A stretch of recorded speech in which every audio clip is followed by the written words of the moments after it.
Hello. Thank you for joining us today. Thanks to everyone for tuning in. This is Insightful Leader Live. I'm Jess Love, Editor-in-Chief of Kellogg Insight, the host of our podcast, The Insightful Leader.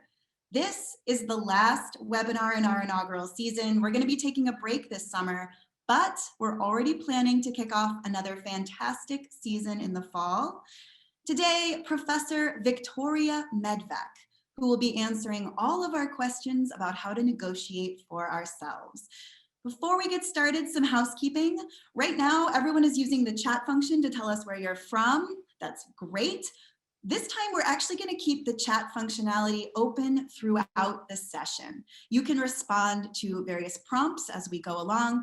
If you have questions, though, please use the Q&A box. Closed captioning is available. You can access it via live transcript at the bottom right-hand corner of the screen. And finally, this event will be recorded. Everyone who registers will get a link to a video of this presentation.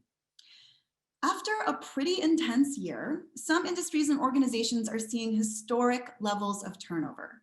Here in the US, for instance, I read the other day that 2.7% of the workforce left their job in April. Maybe you fall into this category or are considering falling into this category. If so, you may be preparing to negotiate the terms of a new job or the terms of your departure. Or maybe you're happy where you are. You're staying put, but you're hoping to negotiate a new role or arrangement for yourself. Whatever you're looking for, Professor Victoria Medvec can probably help.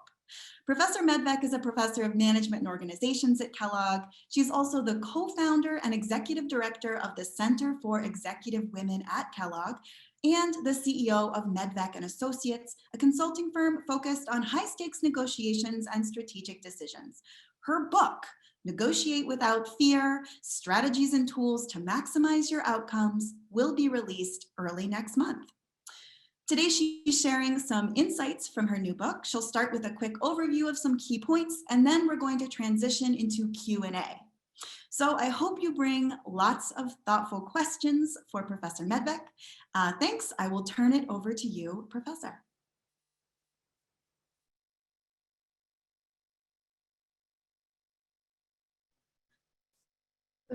Thank you so much, Jess. It is an absolute delight to be with you and this exceptionally large audience. I understand that there are more than 6,600 people who have signed up for this session, and I think that means that a lot of people are really focused on negotiating effectively for themselves. And I see that our crowd comes from across the globe. So I'm really excited to have all of you joining us at all different time zones to hear more about how can you effectively negotiate for yourself.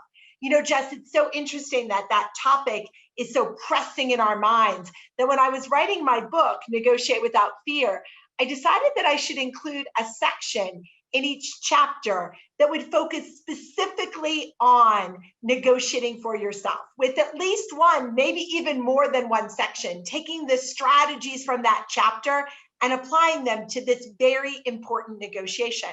Because we have fear in a lot of negotiations, and the book deals with contract negotiations and supplier negotiations and customer negotiations and partnership negotiations. But one of the areas where we have the most fear is when we are negotiating for ourselves. We get really afraid. Even experienced negotiators tend to get really afraid around that negotiation. And so we want to unlock tools and strategies to help you to have that conversation in a confident way. And one of the things that we do in the book is to apply strategies to a situation where you are negotiating for yourself. And one of the examples we use is this one. Imagine this Kellogg graduate who works at a company in Boston. This company in Boston is very, very focused on growth. They need to drive revenue. They need to drive revenue from the US or drive revenue from a new Latin American market. But the challenge is they really don't have a lot of Spanish-speaking capabilities on their team, and their senior leadership team doesn't know very much about South America. What markets to target, how to move into there, what are the cross-cultural differences? They just lack information on that. And you're this Kellogg grad that is working there in a marketing role, but you would like to move into a sales function. You would love to move up from a director to become a vice president. And you would really like to increase your pay. As you said, Jess, it's not all about getting a new job elsewhere. A lot of times it's about getting a better role within your own company. And so this person would love to move their salary up from $135,000 to $165,000. The key thing, and we're going to talk a lot about this, is this person needs to know what are their differentiators. And in the book, we highlight that you always need to know what are your differentiators and how to actually translate those into negotiable issues. And this person has a number of differentiators. One is that they're fluent in Spanish. A second one is they've actually worked in sales for different firms in Latin America, and they spent 9 years living in Latin America. So they know a lot about the different cities, the different regions, and the norms within that culture. That's all differentiating them. So let's imagine this person wants to negotiate effectively for themselves. What would the book say is the first step to do that? And the very first step is to make sure that as you go into that negotiation, you know what your objectives are. And I've listed 4 objectives that should exist 100% of the time when you're negotiating for yourself. So 100% of the time when you're negotiating for yourself, you should focus on addressing the other side's pressing business needs. And when you think about the other side, you want to think about the company, but you also want to consider the needs of the individual you're negotiating with, that boss that you currently have, that potential boss in the new company. You want to think about their pressing business needs. You clearly always want to build the relationship, because this is a long-term iterative negotiation. This is not like buying a house, right? This is not like buying a car. This is where the relationship matters intensely. It does you no good to get a raise, but to make them not like you at the end, so they never want to promote you again. So you want to make sure that you're building that relationship. But the third one on here is that you must always be focused on differentiating yourself. And I would argue this is one of the key elements of negotiating effectively for yourself, is you have to be able to talk about your differentiators. And I'll come back to that in just one moment. And then maximizing your outcome with whatever that regard is. A promotion, so the title, maybe your pay, maybe you want equity, maybe you're looking for some future advancement, whatever it is that you're looking for, we want to maximize those outcomes. But the other 3 objectives are essential. And then our objectives drive the issues we put on the table. And people always ask me, Jess, how do I do a salary negotiation? It's the most common question I get from people. And I always say there is no such thing as a salary negotiation, that you want to have an employment engagement discussion about the whole package of issues, not just the pay. And you come up with the list of issues by beginning with your list of objectives. For every single objective, you should have at least one, if not more than one, negotiable issue. So if you think about this other side and their pressing business needs, one of the things they are trying to do is to build out business in South America, which is going to have a different time zone. So perhaps this person could arrive early to make sure they take calls from South America because this person speaks Spanish. Another thing that they need to do is they need to make sure that their leadership is brought up on all of the culture and the norms. And so we want to think about all the things that they could do for the frequency of those early Spanish calls, but also lunch and learns and strategy meetings with senior leaders. Another thing that we want to make sure that they do is bring in their other differentiators. Another thing that you want to see is that they want to build relationships, and those early lunch and learn meetings and those strategy meetings with senior leaders are all going to help them to build relationships as well. They want to differentiate. We're going to talk about that in just a minute. They clearly want to get this role. They want to make sure that they are moving into this role that is shifting from marketing into sales. They want to get a promotion. They have a lot of objectives. And for every one of those objectives, there should be at least one, if not more than one, negotiable issue. One of the mistakes I see people make when they go to negotiate for themselves is they don't think carefully enough about their objectives, and they don't put the right issues on the table. The second mistake I see people make is that they don't differentiate themselves. And I want to be clear, if you don't differentiate yourself in an employment situation, you will not maximize your outcome, because companies are very concerned about establishing precedent. They're not worried about what they give to you, but what they're worried about is what they give to you and how that affects what they have to give to everybody else. So the key number one thing you need to do when you're negotiating for yourself is to differentiate yourself. How can they do something for you and not have to do it for everyone? And I would argue it's not enough to just know your differentiators or think about your differentiators. You want to translate your differentiators into negotiable issues, things we're going to negotiate around, not just things we're going to say. So if I look at this Kellogg grad, what are their differentiators? Well, one of them is that they have success in securing customers and expanding business with existing customers. They've got a strong track record in sales. A second thing they have is knowledge of South America. And the third one is that they're fluent in Spanish. Each one of those differentiators can be translated into negotiable issues. I always like to think about my differentiators as thumbtacks on a corkboard, and attached to each one of those thumbtacks are issues we can negotiate around, things we can discuss. Think about the string that connects the issue back up to the differentiator as the words because we. Because I have knowledge in South America, I could help with identifying markets for growth because I have knowledge in South America. I could help with establishing the timeline for South American expansion because I have knowledge about South America. I could help you to think about how you should bring the team up to speed on the culture and what to expect in South America because I have knowledge about South America.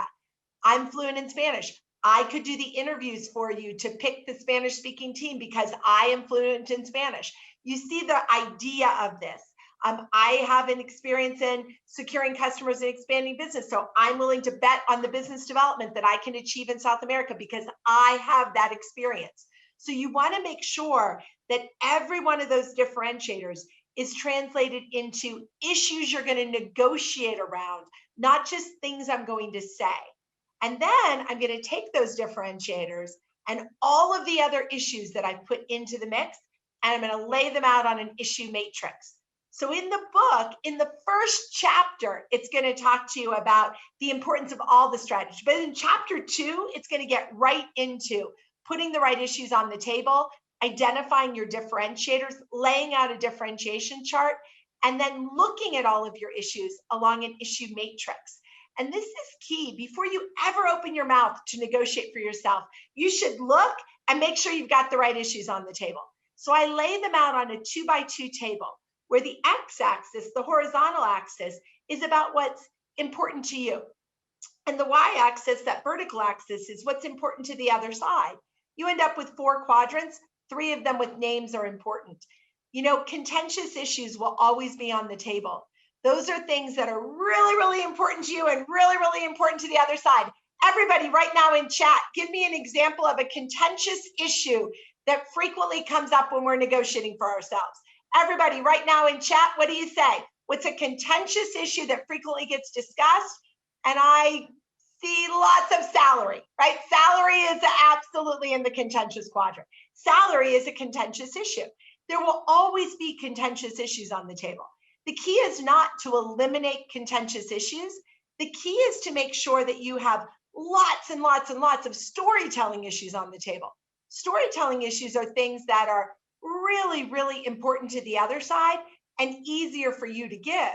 If you go back to my example, arriving early to handle calls from South America would be in the storytelling quadrant.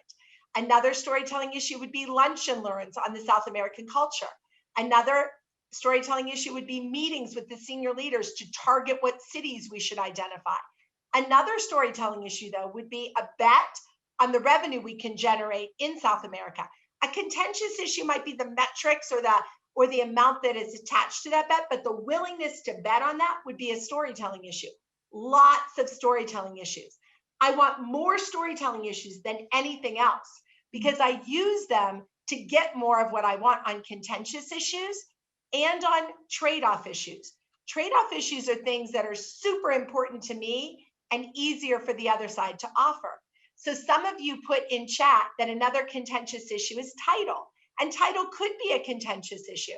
but I would argue there's a difference between internal title and external title. The internal title is much more contentious. That's about like the level that you're at. That might have a band, a salary band attached to it. There might be strong norms around that band. So the reality is internal title could be contentious, but a trade-off issue might be my external title. And I might highlight that I need to be known as the vice president for South American sales so that customers would trust me and come to me and everything wouldn't have to go back to you. And that's going to save you time and be much more valuable so you don't have to get involved in every one of those interactions. I need a VP title externally, even if I can't have that internally. So you think about external title is a trade-off issue. So we then lay out all of our issues on this issue matrix, and you see I've got lots and lots and lots of storytelling issues. That allows me to get more on contentious and trade-off issues, but it allows me to do something else that is absolutely essential that the book discusses over and over again, which is create a story that focuses on the other side rather than myself. So as I go into the negotiation, I have to have a compelling message, and that message needs to focus on the company, not me. That message needs to focus on the company and how my differentiators address the company's pressing business needs, or how my differentiators address my potential bosses or my boss's pressing business needs. What the message should not focus on is me. And this is one of the hardest things for people to do when they're negotiating for themselves. Even really savvy negotiators who would never go into a customer negotiation and say, I need to raise price because my costs are going up, right? They know like that's never going to be what I want to say. When they negotiate for themselves, they talk about themselves.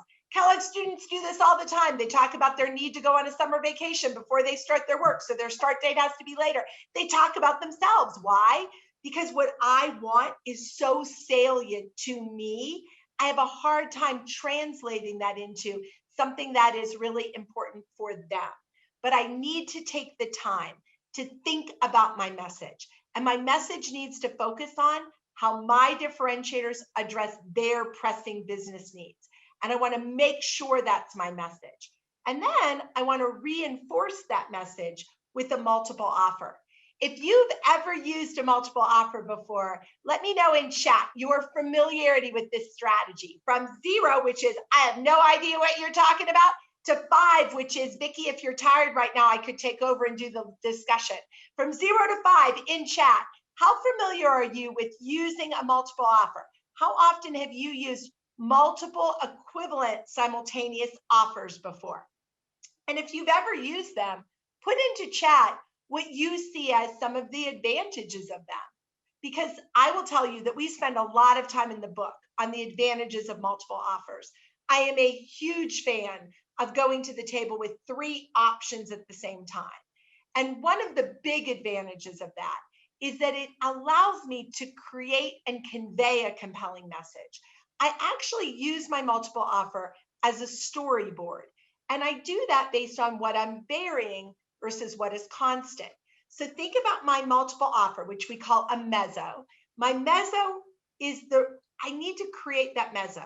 And my recipe for my mezzo involves 2 ingredients. And the 2 ingredients are my differentiation chart and my issue matrix. So if I've laid out that differentiation chart and I have that issue matrix in place, I can create my multiple offer.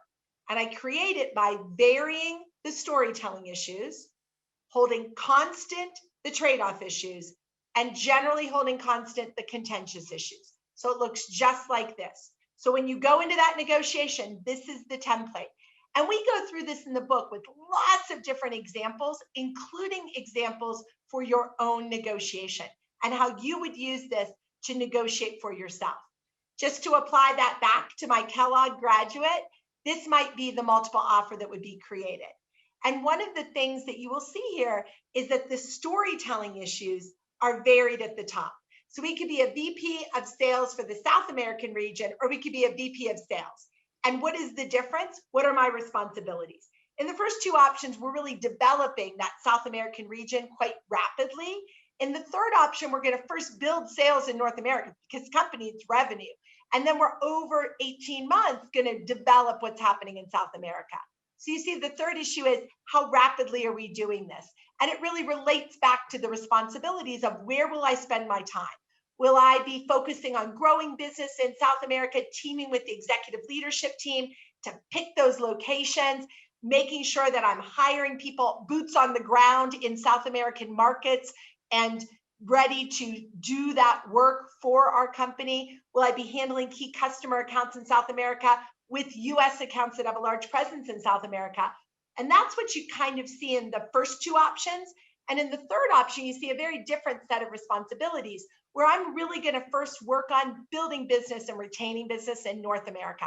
I know that we have a huge problem with revenue, and I'm going to help you to solve your revenue problem first so we can eventually focus on building out the South American market by expanding some business with US customers who have a presence in South America, getting the team ready, and hopefully we will be prepared for that expansion. And at least within 3 years, hopefully we'll be able to do that faster within 18 months to 2 years, but we've got a long-term goal of getting into South America. And then you'll see that based on what we're doing, we would have briefings in different ways, either every 2 weeks or monthly with the senior leadership team or quarterly. We would help to pick the markets, and we could do that with monthly meetings or quarterly meetings with the executive leadership team. And in the first option, notice I'm willing to bet on my ability to generate revenue in South America because we are doing it rapidly. We're putting boots on the ground. We're going to have them in place. Whereas in the second option, the team will be serviced by a team in Boston. In the first option, we're going to put those team members out in the ground in South America. That's with a bonus of $100,000 if we exceed 5 million within 12 months. What you're going to notice is constant across all the options is the transition to the new role is within 1 month. That's a trade-off issue. And the reporting structure is to the EVP of sales. That's a trade-off issue. And then look at the base pay. The base pay is lower in the first option and higher in the second two. Why is it lower in the first option? Because in that option, I have a bet. And I will tell you, as a general rule of thumb, I always believe in putting a bet on my performance when I'm negotiating for myself. I'll do it 100% of the time. I will put it in 1 or 2 of the options, never all 3. It's a storytelling issue. It's one of the things you should vary. And you use it for 2 purposes: to highlight my confidence in what I can do, but also I use it because it actually creates a nice contrast effect. If you look at it, it's unlikely that the company is going to choose to do a performance-based bonus that's beyond their normal bonus program. So it's not likely we're going to end with that one. But what it allows me to say is I'm willing to bet on my ability to generate $5 million in revenue for you. And so when I do that, I get an extra 100,000, which coupled with my 165 would make my total comp 265, which makes my 180 that I'm asking for in the other 2 options seem very reasonable. It creates a fabulous contrast effect. So this is what I mean by taking strategy and applying it to the world of negotiating effectively for yourself. That you put the right issues on the table, you think about your differentiators, you translate those into negotiable issues, you lay them out on an issue matrix, you use that then to create your compelling message that focuses on how your differentiators address the other side's pressing business needs. And then you really convey that message with a multiple offer that is a storyboard that reinforces your message.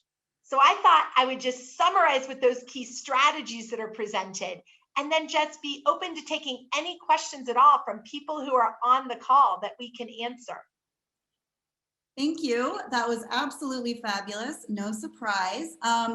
We do have a lot of questions coming in. I wanted to start with a little bit of a follow-up. So a lot of folks have pointed out how the example that you offer of this Kellogg grad with this distinctive background in Latin America might be kind of an easy example to do this for, which is probably why you selected it. What do you do if maybe your own differentiators aren't that different. So maybe you look at other people around you who might possibly be moving to this role and you don't see a lot that's different, or maybe you do have a lot of differences, but it's really hard for you to tie them to specific business needs of your organization. Absolutely. Great question, Jess. So you're right. I pick an example that's easy to use in the book to showcase the idea really clearly and cleanly. But the reality is, I advise people on this every single day.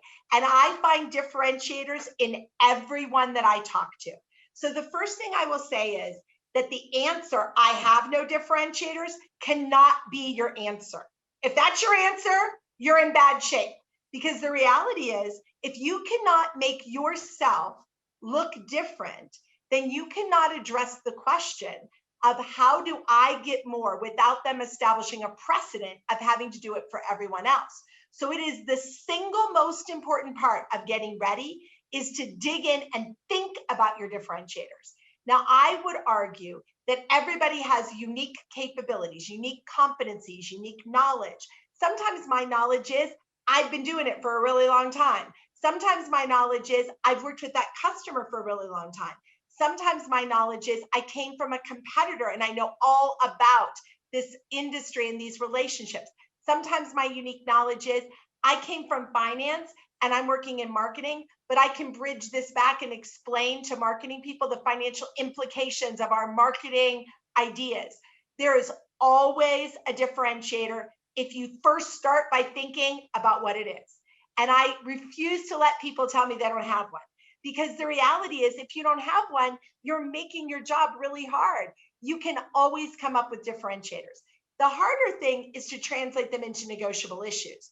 And I think that one of the ideas I would say is that sometimes you want to think about how you could share that knowledge. So lunch and learns, briefings, insight sessions, updates. You could work with team members to bring them along. So lunch and learns, working with team members, briefings, insights, updates, those are all ways to translate your unique knowledge that you might possess. Another thing I would say is sometimes what you have is sort of a characteristic of yourself and you can't turn it on and turn it off. It's not like you can do it or not do it. You have it. If that's your differentiator, something you possess, then I recommend strongly doing a bet on what that will deliver. So I think that's where I would use a bet on being able to achieve X goal. And the goal doesn't always have to be financial. I've worked with people who have bet on increasing brand awareness. I've worked with people who have bet on increasing employee satisfaction. I've worked with people who have bet on increasing employee retention. So the reality is the thing you possess that's uniquely about you could be translated into a bet on something. And that's a general way that you can often take a differentiator and turn it into a negotiable issue. So think lunch and learns, insight, briefings, updates, sharing, bringing a team along, and betting on things. Those are great ways to translate your differentiators. So we have another question, another follow-up. How much should you go into a negotiation situation assuming you understand what your organization's goals are? What kind of prep work might you want to have before you even go and talk to your manager in the first place? A lot of prep work. So I would argue that a lot of times people don't do enough prep work. And what I mean by that is they find out all about the company, but they don't uncover what are their most pressing needs. And it's really, really important. If it's a publicly traded company, for example, you would want to look at the last 4 earnings calls. You would want to look at the Q&A section. You would want to know what's on that company's mind. What are they needing? I would never get on a call with a client from Medvec and Associates without knowing what are that client's pressing business needs. And when I'm negotiating for myself, I want to have that same level of preparation. The company could be private though. Maybe it's not public. A lot of people might be working with a company that is a growth-oriented private company. And that growth might allow us to think about maybe they're doing investor conferences and they might have investor conference things on their website under events on their tab. You want to look for that. You want to do as much research as you can. and you want to understand how do you uniquely solve some problem that they have. So I saw somebody put in chat, that's great. You might have these differentiators, but the company might not value them. Now I have really bad news, which is it's not a differentiator if the other side doesn't value it. A differentiator is only a differentiator if the company values it. So this person could be Spanish speaking with this knowledge of Latin America, but if the company had no desire to ever move into Latin America or generate revenue there, that would be an irrelevant point. So it's a differentiator only if the other side values it. And you've got to make sure that you know what it is that they value. We've had several variations of what I will call the HR question. So how do you negotiate on things like salary or other aspects, maybe often vacation time or PTO would fall in this category. If you work in an organization where HR is very rigid, has very strict controls over either pay ranges or the amount of PTO. Mm-hmm. So I always say that when I'm thinking about a negotiation for myself, I want to think about who would I most prefer to be talking to? And the person I would most prefer to be talking to is the person who cares that it's me in the role. And I would distinguish that from the, like if you think about hiring of new MBA students, and they want to hire a bunch in a big cohort, all they care about is that the people come from top 5 schools with an MBA, right? That's like one level. Or then they might be talking about the Kellogg recruiting person who cares that it's a Kellogg student. And then you might go another layer, who cares that it's a Kellogg student with a finance and marketing background. But when you really want to do the best for yourself, you want to know, like, who cares that it's Jess in that job? Like, who wants Jess and what Jess brings, not just a whole series of attributes about Jess. And I think the more you know who it is and the closer you can get to that person, the better off you are. I think that a lot of times these kinds of negotiations are ratified by HR, but I think you're best served if you are negotiating with your boss or with the person who would be your boss. Now, sometimes that's tricky because you often can't kind of get around HR, especially when you're going in. But I want to recognize something that I think is a very key point, which is that a lot of the challenges that are being raised about getting in are more challenges when you are brand new going into a new company at a very junior level. As you move up across your career, it's very likely you'll be more in touch with the person who cares that it's you. If you're inside of the company working, you're always talking to your boss, so you're going to be negotiating with the person who cares that it's you. So the challenges of getting through to that are often hardest earlier in your career, and they grow easier as you move up in your career. But I don't want to overweigh the fact that they are challenges when you're first starting. I think a great way to get into your boss or potential boss is to say, I have some questions about the role that I wanted to ask about how we handle customer interaction, or how we handle this, or the importance of data analytics in this. So you ask a question that is clearly outside of the scope of something HR can address. And you say, do you mind if I call my future boss to talk about the role a little bit more and learn a little bit more about how my data analytics background will be helpful in this role? And so you've now raised something that HR can't easily address, and they're more likely to let you be in touch. You then are not going to jump right into negotiation with that person. You're going to ask questions like you said you would on how my data analytics background will fit. But it's almost always the case that that person will say, so where are you in the decision process? And as soon as they say that, you have the ability to begin to say about what your uniqueness is, how you're interested, what you might like to do, and to seek their advice on how you might do that with HR. And that's a great way to get through that HR barrier that is sometimes there, is by seeking advice from the person who cares that it's you. That's absolutely fascinating. I don't think I would have ever thought to do that. All your discussion of kind of how this negotiation process might look different depending on specifically maybe where you are in your career relates to a really interesting question we got. Any advice for how people who have been out of the workforce for a while can get their foot in the door and negotiate for themselves? So the first thing I would say is be confident, because I doubt that you were out and did nothing that added to your differentiator. So I think that a lot of people sort of second guess the time off, and they're apologizing for it as they come back in. And I think it's really, really important that you recognize whatever you did during that time, how it added to you, how it added to your skill set, how it made you someone who can contribute something in a unique way to the business. And so I think that the key thing is to go back to that differentiation chart and to think about your differentiators. A lot of times they might involve skills and knowledge you had from before you left, but also things you've learned while you were not working full-time in the company. What does that bring, and how is that going to help you in this role? Maybe it gave you persistence. Maybe it made you incredibly good at overcoming difficult challenges that you thought could never be overcome. Whatever it is, there are unique things you gained, and you got to make sure that those come up. And I'm glad you're talking, Jess, about negotiating across your career, because I do just want to speak to that. I think a lot of times people worry about negotiating for themselves when they're going into a new role with a new company, but they don't think enough about the ability and need to negotiate for yourself within the company to get opportunities, to get key assignments, to get visibility. And I want to make sure that everybody hears those are things to negotiate for. It's not just pay. I think too often, and I think that the questions that highlighted the HR issue highlight that a lot of people have a view of negotiating for yourself that is, it's about pay. It's not just about pay.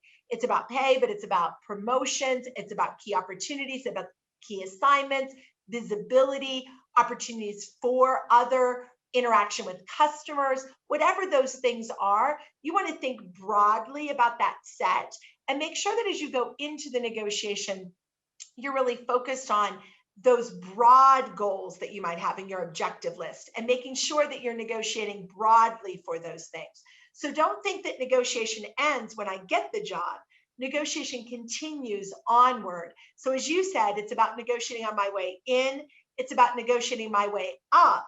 And you also mentioned something that people often don't consider, which is sometimes it's about negotiating out. And, we have a lot of very, very successful graduates who then end up in situations where they might find that they need to negotiate on their way out of an organization. And that might be because they're at the very, very senior levels and a change in control happens, and now they're getting moved out. That's a negotiation as well. So I think in all those cases, in, up, and out, it's really critical to think about how to negotiate. Can you talk a little bit more about that idea of negotiating on your way out? Can you just give me an example of what that would look like? I think that's the hardest for a lot of people to imagine. Yeah. So I absolutely can give you an example. So one of the things I would say is I give advice all the time that you always want to lead in a negotiation, that you like to make the first offer. Now, as you're thinking about that, you don't always get to lead in negotiating for yourself. And the reason you don't always get to lead is because you can never make an offer until the offer of employment is in hand. So in a young person who's coming out of their MBA, brand newly minted MBA, they're not going to get to often lead in the negotiation because the offer of working for the company is going to come coupled with the terms of that offer. And you can never lead until you have the offer of employment, because you never want to start to negotiate until they've said they want to hire you. If you do that, you might reduce the likelihood of them giving you the offer. So you always want to make sure that you never negotiate until you have an offer of employment. They've said, we want you. Now let's talk about what it will look like. But when you are beyond that newly minted MBA, as you grow in your career, you often will get to go first. You will get to go first. Because you'll go first because you are going in and asking for a promotion and you're already employed. So you can absolutely lead. When you're negotiating with your current employer, you want to lead. And in fact, it's actually really important that you lead those discussions, because employment negotiations don't go back and forth 15 times like you might when you're buying a car. They probably have 3 to 4 volleys. So I make an offer, they respond, I accept. Or I make an offer, they respond, I make a counteroffer, they accept. I'm not going back and forth 15 times in an employment situation. So leading has an even bigger anchoring effect in employment negotiations than in other negotiations because there are fewer interactions. So I do want to lead. And one of the places where I absolutely want to lead is when I'm moving up. But the other place I want to lead, and this is going to be very counterintuitive, is I want to lead when they're making me go out. So this is not out by my choice. This is out like there's a change in control. I'm a very senior executive. The new person wants to hire their own new EVP and I'm out, right? I'm going to go out. And how do you know this is going to happen? Because you get an appointment on your calendar with some senior leader on a Friday afternoon. It's always a Friday afternoon. And it's a Friday afternoon and you walk in the room and HR is sitting there looking uncomfortable. That's your cue. This is not a good day. You are going out. And so you have to recognize this is a negotiation situation. I coach so many people through this situation. This is a negotiation. I need to think about how to lead in the best possible way. And I have to negotiate to get the terms that I'm looking for, the exit package I want, the compensation that I want. I might even negotiate to make it not happen that I have to leave. That's all negotiable, but I've got to look at it as a negotiation opportunity. And the challenge is you weren't ready. Nobody planned. You didn't put that on your calendar. They put it on your calendar. You're not ready and you walk in. So how do you lead when you're not ready like that? As soon as they start the conversation, you just look overwhelmed, and you go, I'm sorry, I've got to go. We can pick this up on Monday. I am so upset. And you depart the room. And as I always say, what's the worst thing that could happen? Are they going to fire you? Right?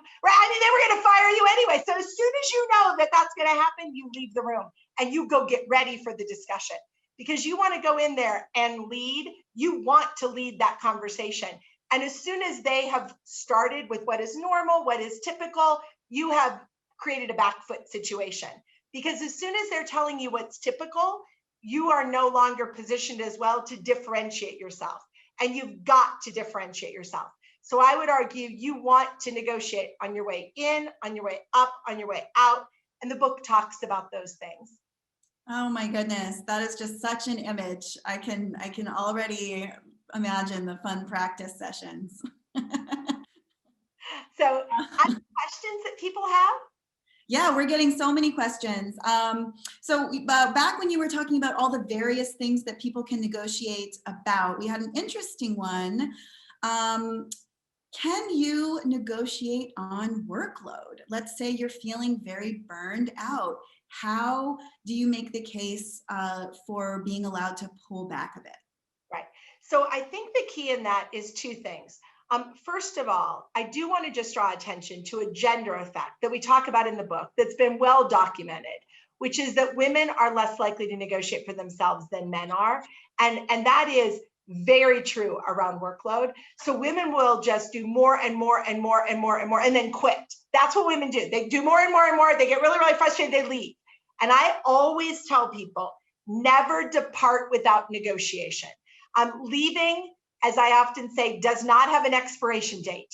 It's not like if you don't leave today, you can't leave tomorrow. So take your time, think about it as a negotiation, and don't depart without negotiating. Don't get frustrated and depart, because that actually causes you to burn more bridges. Companies like to know you're unhappy and think about, can they work it out? And men are far more likely to negotiate before they depart than women are. And it's a downside for women not to do that ask. So I think number one, make sure that you negotiate. Number two, when you think about workload, I think it's a really common thing to go in and say, I'm burned out. But if I think about my sentence about who the negotiation needs to focus on, it needs to focus on them, not you. It's not about me being burned out. It's about the company having this challenge that needs more of my attention. And I don't have the ability to focus on it right now because of this, this, and this. And we need to reorient so that I can give this the effective amount of time. So I think it's really, really important that you make it about them, not about you as you negotiate that. And I would never negotiate a workload reduction independently. I always want to make the negotiation about the new assignment, what the priorities will be, how we will measure success, what that will look like, And that involves what my workload is, but I'm not coming in to talk about just workload. I'm talking about the whole set of issues, not workload in isolation. And I saw someone say, does this really work? And I will tell you it absolutely works. I guide people in this all the time. I will tell you that one of the things I often use as an image to remind people of these key ideas is that you never want to go into a negotiation and make it about yourself. You always want to be a pronoun checker. If I'm using the pronoun I, me, we, us, I'm talking about the wrong side. Make it about the company and your boss, not about yourself. And I use that even when negotiating new packages. I always say, it's never a salary negotiation. It's never a negotiation about just one thing. It's always about the package. But I always think about it in relationship to a train. And I say, you're thinking about this train. The engine is never your pay. The engine is never your workload. The engine is never the bonus you're going to get. The engine are the company's most pressing business needs. And the next car back are how your differentiators address the company's most pressing business needs. And the next car back is a bet on how one of your or two of your differentiators would address a specific need. And the next car back are your other differentiators. And in the caboose, back there in the back, in the caboose is your salary. The caboose has your salary. The caboose has the workload. The caboose has those individual issues. They're always attached to the train, but they're never the part of the leading the train, right? The story is always about the pressing business need. The story is never about your workload or your salary. The story is always about them. Keep that engine as the lead car. Keep the train running forward, not backwards, and you'll be much more successful in negotiating for yourself. I want to talk now about something that I don't think you've brought up yet, which is emotions. So I've gotten some questions along the lines of, how do you emotionally prepare yourself for negotiating? But also, how do you handle a negotiation when you feel like the other person or party you're negotiating with is taking it very personally and there's just a lot of emotions happening? What do you do? So, I think emotion and rationality are part of every negotiation.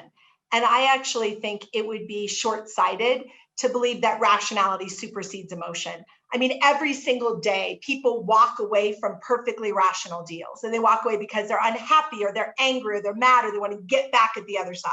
So there's always emotion involved. If you look at the strategies in the book, what the book focuses on is how do I simultaneously maximize my outcome and build the relationship at the same time. And so it's very focused on strategies that allow you to maximize your outcome and build the relationship by doing two things around emotion. Number one, really focusing on managing your own emotion. So emotions are contagious. There's something called emotional contagion. If I get angry, the other side will get angry. If I'm calm, the other side will be calm. So my emotion drives their emotion. So I want to first begin by managing my own emotion. And then I want to try to manage the other side's emotional reaction. So there's a few key strategies that allow you to do that are presented in the book. One of them is you want to go in and lead with multiple offers. Multiple offers let the other side feel like they have choice. People love choice. They feel better about having choice, and they're going to react better to having choice.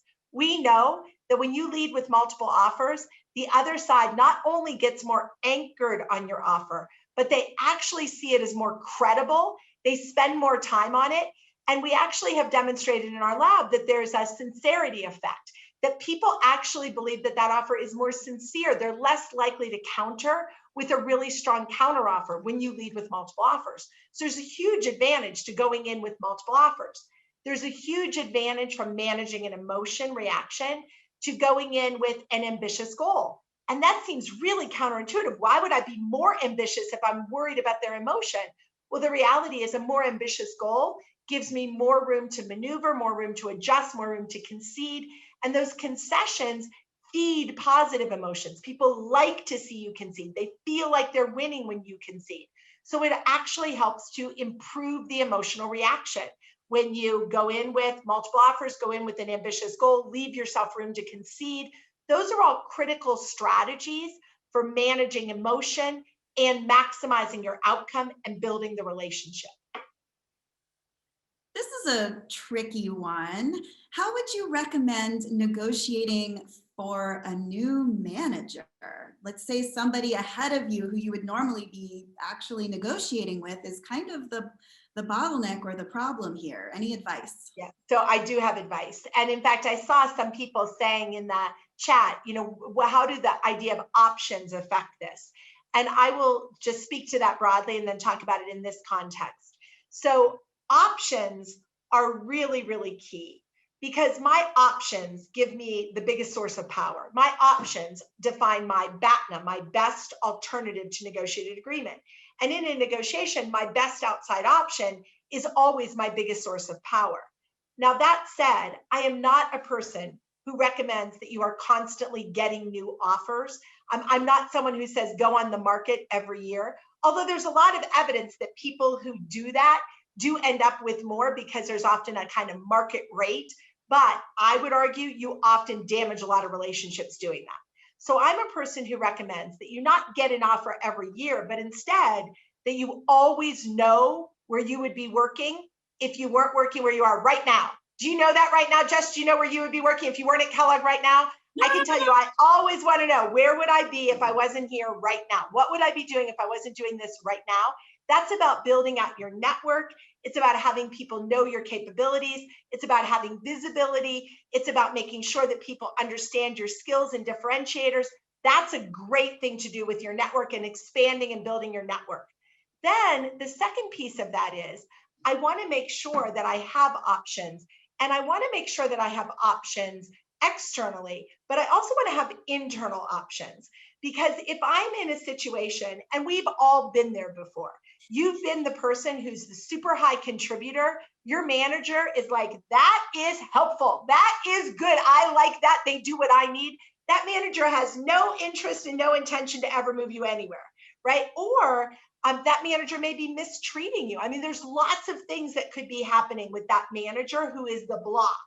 And one of the things I would say is you need to make sure that when you're building out your options, you're not just looking externally, you're looking internally by having people inside who know your capabilities, know your strengths, and make sure that those people inside are not just in your own functional area. Think about broader relationships. We teach at Kellogg about the difference between brokering ties that are entrepreneurial networks, right? Boundary spanning entrepreneurial networks versus clique networks that are highly redundant. I think too often in companies, we just get these clique networks and then we kind of get trapped. If we have these boundary spanning networks and people know our capabilities and know our interests and we've got good relationships, we will never be stuck by a manager. And I will tell you that one time where I think you should get an outside offer is when you're behind a manager who won't promote you.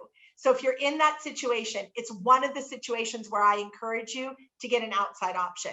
I also encourage people to get outside options at key transition points. Like if you're in a consulting firm and you're up for partner, that might be a point to get an outside offer. If you are in a situation and you are up for a big role, that might be an opportunity to get an outside offer. I don't recommend doing it all the time, but I recommend always knowing where it would be if you needed it, always knowing your background. So this is a very brass tacks question, just kind of practically speaking. Let's say you're putting together multiple offers to somebody to say, hey, what do you think? Which of these would you like? Are you actually handing them a chart like the slide you showed? Sure. No, great question. That's a great question. So the first thing I'm going to say is let's talk about the channel of communication we need to be in. So we always, and I'm going to underline always, we always need to be in a synchronous channel. And so for years, I've said, say it, don't send it. Seek synchronicity in negotiation. Be in a synchronous channel. I want to be face to face. And I used to say pre-pandemic on the phone, but post-pandemic, I've dropped on the phone and I've added a new line, which is say it, don't send it, and see them when you say it. The ability to be virtual with great opportunity to see the other side has never been better than it is through the pandemic. Every one of the platforms has gotten better through the pandemic with better ability to be able to negotiate in this way. So I would still prefer most to be in front of them face to face. And I think a lot of employment situations when it's with my current boss deserve face to face interaction. But sometimes I might not be able to be face to face. And if I can't be face to face, then I'm going to say it, not send it, and see them when I say it. I'm going to be in a channel like this. And then, depending upon how complex the negotiation is, I am likely going to give them something in writing, not just verbally. So if I wanted to meet with you, Jess, I would say, do you want to meet at Tuesday at 3, Thursday at 4, or Wednesday at 5? And that would be verbal. But if it's more complicated than that, I'm going to write it down. Generally, I would write it in advance and literally show the screen, but I wouldn't show the screen until I delivered my message about how my differentiators address your pressing business needs, talked about the fact that I've thought about different ways that I could address those needs, have a few options. I always call them options, not offers, options to discuss with you, and then put it up on the screen. If you're in a meeting with them, sitting beside them, you could write it out on a piece of paper, but that would have to be pretty short if you were going to do that. A pretty simple offer. A more complex offer you should present, just like I did in my screen. That was the screenshot of what you should use. And you don't want to vary too many things. Never vary more than 9 of the issues across the 3 options, because people can't remember that. They get all confused. So 5 to 9 is generally the right number to vary. I hope that you will take a look at the book, Jess, and see that the book refers to these concepts in great detail and really helps people to figure out how to take the fear out of this negotiation and negotiate effectively for themselves. Well, clearly you are watching the clock because we are just about out of time. Do you have any final thoughts before I send everyone away with a nice message? So my final thought is to remember that you can negotiate for yourself. A lot of people tell me, I tried, Vicki, and they said no. And I always say, no is not the ending in a negotiation. No is the beginning. No is not a wall I run into. No is the window I climb through that says, game on, let's go. Negotiation starts with no. So don't be afraid of no. Don't be worried you're going to hear no. Don't be afraid to negotiate for yourself. Negotiate without fear. Take charge and good luck in all of those negotiations. Thank you everyone for attending the Insightful Leader Live today and throughout this entire first season. A huge thank you to Professor Medvec, whose advice on negotiation simply cannot be beat. Thanks to all the Kellogg teams working hard behind the scenes to put on this event. Thank you, KISS. Thank you, events team, the rest of the Insight team. We will send you a link to the video in about 24 hours. We're also going to send you a link to where you can purchase Professor Medvec's book. And of course, we will be back next year with another season of the Insightful Leader Live. Have a lovely day. Jess, thank you. And thanks for inviting me. Thanks to all of you. Thanks.